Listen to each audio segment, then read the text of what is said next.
अभी recently supreme court ने electoral bonds को अनकॉन्स्टिट्यूशनल कर दिया। अब मैं आप सभी से बात करना चाहता हूँ कि ये इलेक्टोरल बॉन्ड्स होते क्या थे।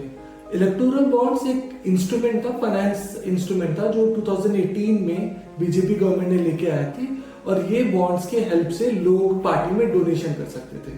पहले क्या प्रॉब्लम होता था, पार्टीज जो डोनेशन लेती थी वो कैश में भी ले सकती थी, वो ऑनलाइन भी ले सकती थी, वो उसका जितना भी रिकॉर्ड था पार्टीज रखती थी। तो इसके वजह से बहुत ज्यादा ब्लैक मनी भी पार्टीज में इन्फ्यूज किया जाता था।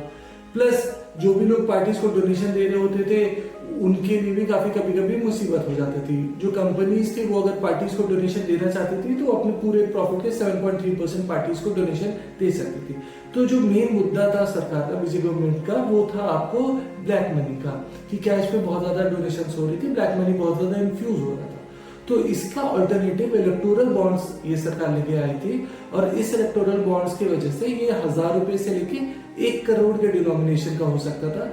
एसबीआई के आप बैंक में जाइए और आप वहां से ये परचेज कर सकते थे।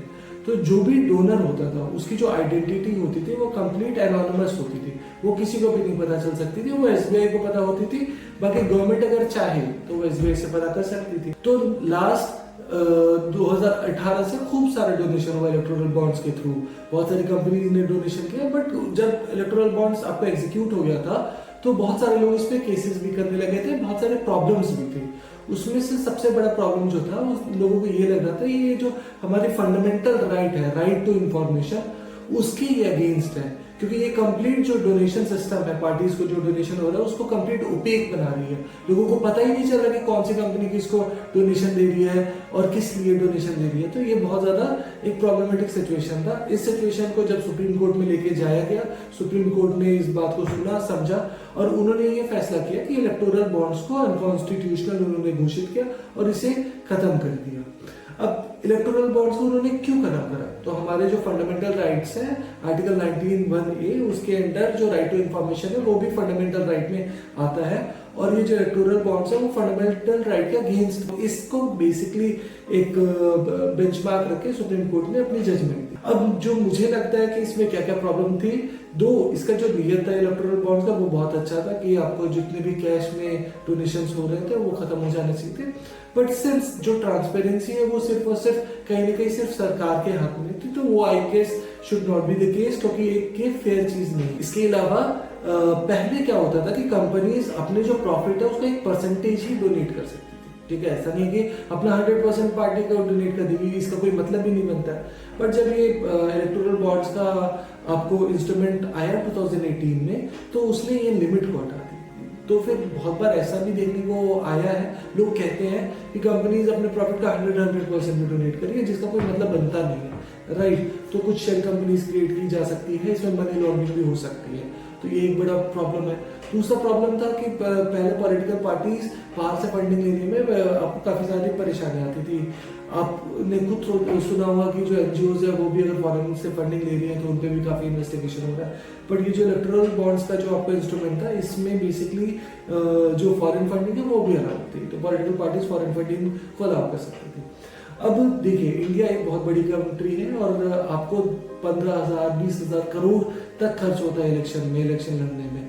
और इलेक्शन में अगर अच्छे लोग उठेंगे, अच्छे लोग जाएंगे, वो पॉलिटिक्स में जाएंगे, तो उनके पास जरूरी नहीं है कि उतना पैसा हो। 90 लाख रुपीज अगर आप एमपी की सीट में इलेक्शन लड़ रहे हैं तो वो आपको मैक्सिमम कैपेसिटी है आपको इलेक्शन में खर्च करने के लिए। तो एक प्रॉपर फंडिंग जो पॉलिटिकल पार्टीज को होनी चाहिए वो बहुत ट्रांसपेरेंट और बहुत अच्छी होनी चाहिए। कुछ जो मेरे राय है वो मुझे ये लगता है कि 2 या 3 स्टेप ले सकते हैं। सबसे पहला कि हम लोग सेंट्रलाइज्ड फंड बनाया जाए, एक इलेक्शन फंड बनाया जाए जिसमें सभी लोग आपको डोनेट कर सकते हैं उस फंड में, और वो फंड फिर जो भी पॉलिटिकल पार्टीज रजिस्टर्ड है उनका जैसा भी परफॉर्मेंस है उस बेसिस पे पॉलिटिकल पार्टीज को वो पैसा मिले, राइट। तो उसमें आपको सारी पार्टीज को पैसा मिलना चाहिए उस फंड के हिसाब से, और ये सेंट्रल फंड होगा तो फिर कोई भी इंसान वो उस फंड में डोनेट कर सकता है।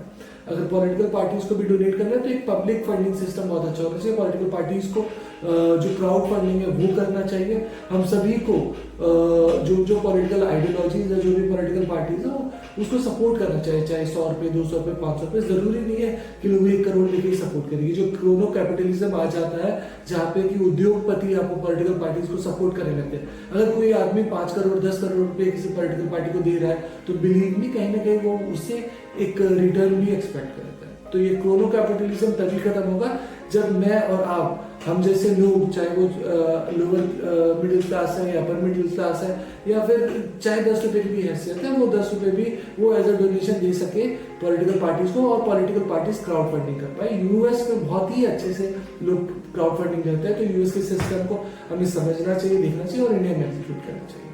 अगर आपको कोई भी इसमें डाउट है तो आप कमेंट सेक्शन में मुझसे पूछ सकते हैं, मैं आपको आंसर करूंगा। जय हिंद, जय भारत।